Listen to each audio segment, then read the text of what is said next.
Dear students, class 12-এর third সেমিস্টারে যারা পড়ছো সেই সমস্ত ছাত্রছাত্রীদের জন্য এই ভিডিওটি ভীষণ গুরুত্বপূর্ণ হতে চলেছে। এই ভিডিওতে আমরা তোমাদের টেক্সচুয়াল যে গ্রামার রয়েছে সেই গ্রামারের একটা পার্ট হচ্ছে ন্যারেশন চেঞ্জ, সেই ন্যারেশন নিয়ে আলোচনা করতে চলেছি। ভিডিওটা তোমরা মনোযোগ সহকারে দেখো। গ্রামার থেকে তোমাদের 5 নম্বরের কোয়েশ্চেন হবে, টেক্সট থেকে সমস্ত গ্রামার থাকবে তোমাদের।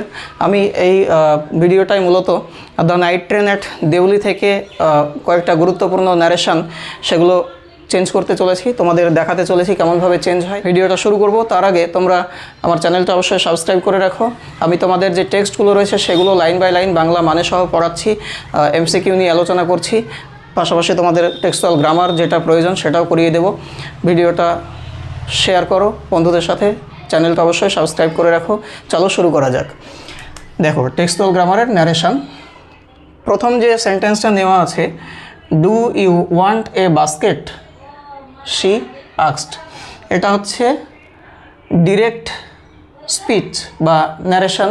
এখান থেকে আমাদের ইনডিরেক্ট করতে হবে। আমরা চেঞ্জ করব তার আগে জেনে নিই কোন অংশটাকে কি বলে। এই যে অংশটা দেখছো, do you want a basket, এটা একটা পার্ট, এটা ইন্টারোগেটিভ সেন্টেন্স। ইন্টারোগেটিভ সেন্টেন্সে ন্যারেশন চেঞ্জ করতে হবে। এই যে দুটো কমা দেখছো শুরুতে এবং শেষে, এই দুটোকে বলা হয় ইনভার্টেড কমা, এটাকেও এবং এটাকে বলা হয় ইনভার্টেড কমা।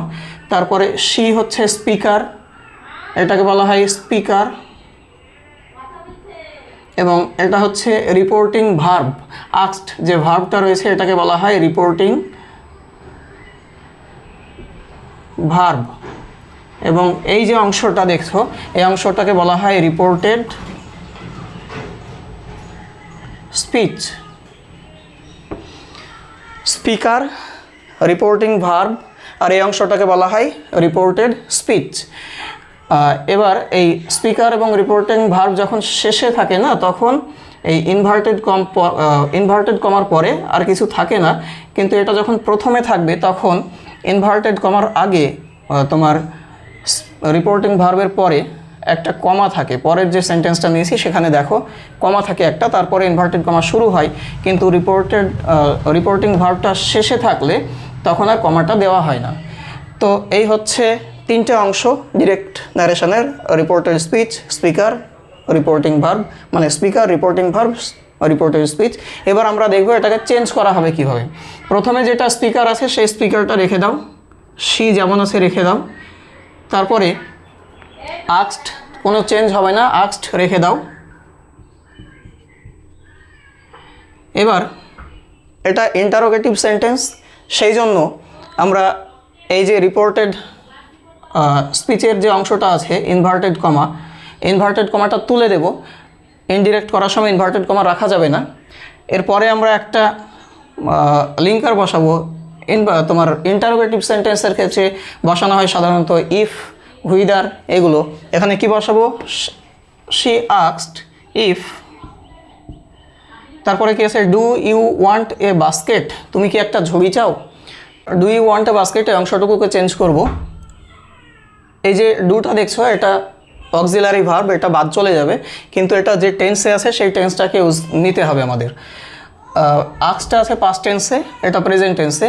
তো আমি যেটা রিপোর্টেড স্পিচটা যেটা পরিবর্তন করব সেটা আমাকে পাস্ট টেন্সে করতে হবে, মানে রিপোর্টিং ভার্বের টেন্স অনুযায়ী করতে হবে। তাহলে ইফ এর পর কী হলো, বাদ গেল, তারপরে ইউ, এটাকে চেঞ্জ করে করবো আমরা আই, ইফ আই। এবার রিপোর্টেড স্পিচের যে ভার্বটা আছে ওয়ান্ট, সেটা লেখো।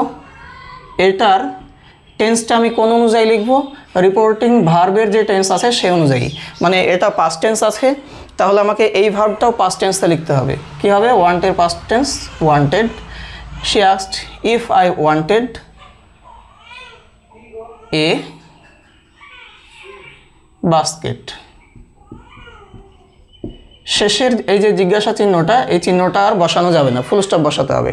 She asked if I wanted a basket, full stop. তারপরে 2 নম্বর দেখো, শি সেইড, শি হচ্ছে speaker, said reporting verb.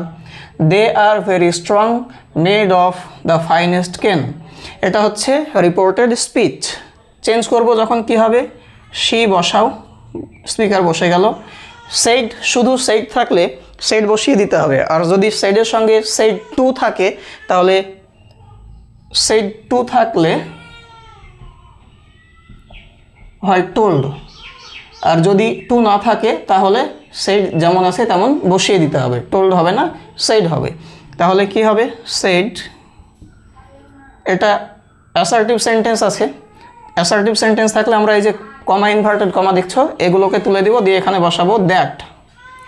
She said that, দে যেমন আছে বসে যাবে দে। এবার এই যে ভার্বটা আছে রিপোর্টেড স্পিচের যে ভার্ব, সেই ভার্বটা রিপোর্টিং ভার্বের টেন্স অনুযায়ী চেঞ্জ হবে। রিপোর্টিং ভার্ব আছে পাস্ট টেন্সে, তাহলে এটাকে পাস্ট করে দিতে হবে। আর এর past form were, they were very strong. এবার এখানে কমা আছে, এই কমাটার বদলে আমরা যখন ইনডিরেক্ট করছি তখন একটা অ্যান্ড লিখে নেব। And made of the finest কেন। She said that they were very strong and made of the finest cane. এটা হয়ে গেল ইনডিরেক্ট। এবার 3 নম্বর সেন্টেন্স দেখো। I said to the girl, I হচ্ছে স্পিকার, said to হচ্ছে রিপোর্টিং ভার্ব। দেখো সাইডের সঙ্গে টু আছে, এবার said to যখন পরিবর্তন করব তখন হয়ে যাবে told। পরে আসছি, তারপরে the girl comma inverted comma দিয়ে শুরু হচ্ছে, I don't want a basket, এটা হচ্ছে রিপোর্টেড স্পিচ। এবার যখন পরিবর্তন করব কি হবে? স্পিকার বসিয়ে দাও যেমন আছে, আই বসে গেল। সেড টু থাকলে তার বদলে কি হয়? পরিবর্তন হয়ে told. I told the girl, comma inverted comma উঠে যাবে, এটা অ্যাসার্টিভ সেন্টেন্স আছে, শেষে ফুল স্টপ আছে, বুঝতে পারছো? অ্যাসার্টিভ সেন্টেন্স থাকলে কমা ইনভার্টেড কমা উঠে গিয়ে বসবে that. I told the girl that. এবার আছে I don't want a basket. এখানে যে পার্সন একই, তাহলে চেঞ্জ হবে না, আই রেখে দাও আই। এবার এটা নেগেটিভ সেন্টেন্স আছে, নেগেটিভই রাখতে হবে আমাকে। নেগেটিভ রাখতে গেলে ডু ভার্বটা রেখে দিতে হবে এবং তার সঙ্গে নট থাকবে। এবার সেড রিপোর্টিং ভার্ব ছিল পাস্ট টেন্সে, তাহলে আমাকে এই ভার্বটাও পাস্টে লিখতে হবে, ডুটা পাস্ট ফর্ম লিখতে হবে। কী হবে? ডিড, আই ডিড নট, এখানে ছিল ডোন্ট, আমি ডিড নট আলাদা করে লিখলাম। I told the girl that I did not. এরপরে যে ভার্বটা আছে না মেইন ভার্ব, সেটা কিন্তু চেঞ্জ হবে না। যখন তুমি অক্সিলারি ভার্ব যেটা থাকছে সেন্টেন্সের মধ্যে চেঞ্জ করছো, তখন মেইন ভার্ব আর চেঞ্জ হবে না। মানে সেন্টেন্সের মধ্যে অক্সিলারি ভার্ব থাকলে অক্সিলারি ভার্বটাই চেঞ্জ করতে হবে, মেইন ভার্ব চেঞ্জ করা যাবে না। তো আমি এখানে ডুটাকে ডিড করেছি, চেঞ্জ হয়ে গেছে অলরেডি, পাস্ট হয়ে গেছে, তাহলে মেইন ভার্ব আর চেঞ্জ করার দরকার নেই। ওয়ান্ট যেমন আছে রেখে দাও, I did not want a basket, full stop. এটা হয়ে গেল ইনডিরেক্ট নারেশন। আজকের ভিডিওর লাস্ট সেন্টেন্স আমরা চেঞ্জ করব, দেখব কি আছে। Do you know the girl who use to sell baskets here, question mark, inverted comma close, I আক্সড। দেখো ইনভার্টেড কমার পরে কিন্তু কমা নেই এখানে, এটা মাথায় রাখবে, কমা হয় না।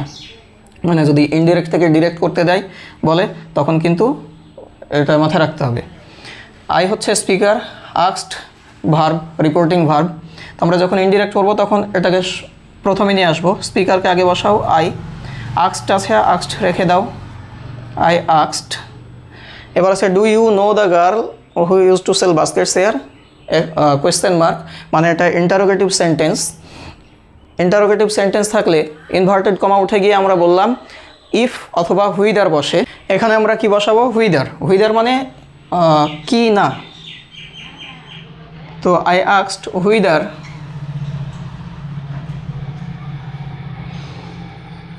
এবার এই যে ডু ইউ নো আছে, ইউ আছে, ইউটা চেঞ্জ করব আমরা, ইউটা চেঞ্জ করে আমরা থার্ড পারসন করে নেব।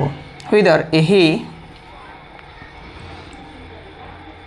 যেহেতু এটা টেক্সটের লাইন, জানো তোমরা লাইনটা ন্যারেটর বা অথর জিজ্ঞেস করেছিলেন টি স্টল ওনারকে, তো উনি একজন ছেলে ছিলেন, সো আমরা এখানে ছেলে ধরে নেব হি। এবার অক্সিলারি ভার্ব যেটা আছে বাদ দাও, কিন্তু এর টেন্সটা নিতে হবে, প্রেজেন্ট টেন্সে আছে ইফ হি। এবার নো যে ভার্বটা আছে সেই ভার্বটা চেঞ্জ করতে হবে। এখানে পাস্ট টেন্স ছিল, এই ভার্বটারও পাস্ট করতে হবে, এটা প্রেজেন্টে ছিল, তাহলে এটা বাদ দাও। পাস্ট করতে হবে। He knew, if I asked whether he new, তারপরে দ্য গার্ল, বাকি অংশটা লিখে দাও, হু ইউজড টু সেল বাস্কেটস। এবার এখানে আছে হেয়ার। হেয়ার থাকলে আমরা নারেশন চেঞ্জ করার সময় লিখব দেয়ার। হেয়ার থেকে হয় দেয়ার, THERE, ফুল স্টপ। হয়ে গেল। এটা কী হলো? I asked whether he knew the girl who use to sell baskets there. এই ছিল আজকের ন্যারেশনের আলোচ্য বিষয়। ভিডিওটা তোমাদের কেমন লাগলো জানিও। অবশ্যই আমার চ্যানেলটা সাবস্ক্রাইব করে রেখো। তোমাদের যে টেক্সচুয়াল গ্রামার আছে, অন্যান্য যে টপিকগুলো আছে, synthesis of sentences, splitting, error correction ইত্যাদি যেগুলো আছে, সেগুলো নিয়ে আমি একটার পর একটা ভিডিও বানাবো, এক এক করে নিয়ে আসবো। ভিডিওগুলো পাওয়ার জন্য তোমরা চ্যানেলটা অবশ্যই সাবস্ক্রাইব করে রাখো এবং কমেন্ট করে জানাও কেমন লাগলো, আর বন্ধুদের সঙ্গে শেয়ার করে দিও।